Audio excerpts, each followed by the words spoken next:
வணக்கம். இன்று 4/4/2022 பங்குனி மாதம் 21ஆம் தேதி இன்றைய வானிலை மற்றும் வங்கக்கடலில் உருவாக உள்ள தாழ்வுநிலை குறித்த முன் அறிவிப்புகள். இன்றைய தமிழக வானிலை அமைப்பை பொறுத்தவரை வட தமிழகத்தின் மையப்பகுதிகளில் தொடர்ந்து உயரழுத்தம் நீடித்து காணப்படுகிறது. எனினும் டெல்டாவினுடைய தெற்கு கடலோரங்கள் மற்றும் தென் தமிழகத்தின் கடலோர பகுதிகள் மற்றும் மேற்கு தொடர்ச்சி மலையோர பகுதிகள் ஆங்காங்கே வெப்பச்சலன மேகங்கள் உருவாகி மழை வாய்ப்புகள் ஏற்பட்டு வருகின்றன.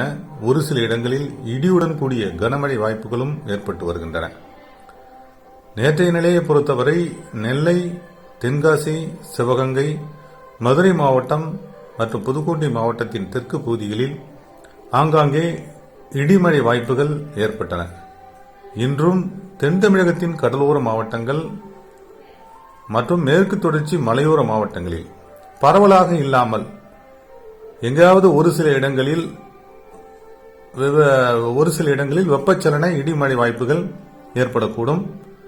இது பரவலான மழை வாய்ப்புகள் அல்ல. நாம் நேற்றைய அறிவிப்பில் தெரிவித்திருந்தபடி இன்று அதிகாலை முதலே வங்கக்கடல் கிழக்கு காற்று இணைப்பு தமிழக கடற்கரையை நோக்கி திரும்ப தொடங்கிவிட்டது. நாளை 5ஆம் தேதி தெற்கு அந்தமான் கடல் பகுதியில் கீழடுக்கு சுழற்சியாக தொடங்கி 6ஆம் தேதி பின்னிரவு அல்லது 7ஆம் தேதி அதிகாலை ஒரு குறைந்த நன்கமைந்த காற்றழுத்த பகுதி உருவாகிறது. இது நிச்சயமான வாய்ப்பாக தெரிகிறது. இதன் நகர்வுகள் அடுத்து வரும் நாட்களில் டெல்டா மற்றும் வட தமிழக கடற்பகுதியை நோக்கியே அமையக்கூடும். இதையும் நிச்சயமான ஒரு வாய்ப்பாக கூறிவிடலாம். ஆனால் கடற்கரையை நெருங்கும் நிலையில் தாழ்வு பகுதியாக நெருங்குமா, தாழ்வு மண்டலமாக நெருங்குமா அல்லது வலுவிழந்து நெருங்குமா என்பது அன்றைய வானிலை அமைப்பை பொறுத்தே மாறக்கூடும், அமையும். எனினும் தற்போதைய நிலையில் தாழ்வு மண்டலமாக நெருங்கி வலுவிழந்து ஒரு தாழ்வு பகுதியாக கரை கடக்க வாய்ப்பு இருக்கலாம் என தெரிகிறது. மேலும் கரை நெருங்கும் நிகழ்வு கரை கடக்க 2 நாட்கள் வரை கால அவகாசம் எடுத்துக்கொள்ள வாய்ப்புகள் ஏற்படக்கூடும். இந்நிலையில் இந்நிகழ்வின் காரணமாக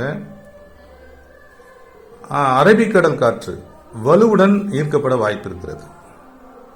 இந்த அரபிக்கடல் காற்றானது மேற்கு தொடர்ச்சி மலையினுடைய கனவாய்கள் வழியாகவும் குமரிக்கடல் வழியாகவும் குமரிக்கடல் வழி மன்னார் வளைகுடா வழியாகவும் தென் தமிழகம் மற்றும் டெல்டா மாவட்டங்களில் உள்நுடைய சுழற்சியை நோக்கி திரும்ப அல்லது உள்நுடைய வலுவுடன் ஏற்படக்கூடும் என்பதால் மழை வாய்ப்புகள் டெல்டா மாவட்டங்களுக்கு 9ஆம் தேதி தூறலுடன் தொடங்கும் மழை.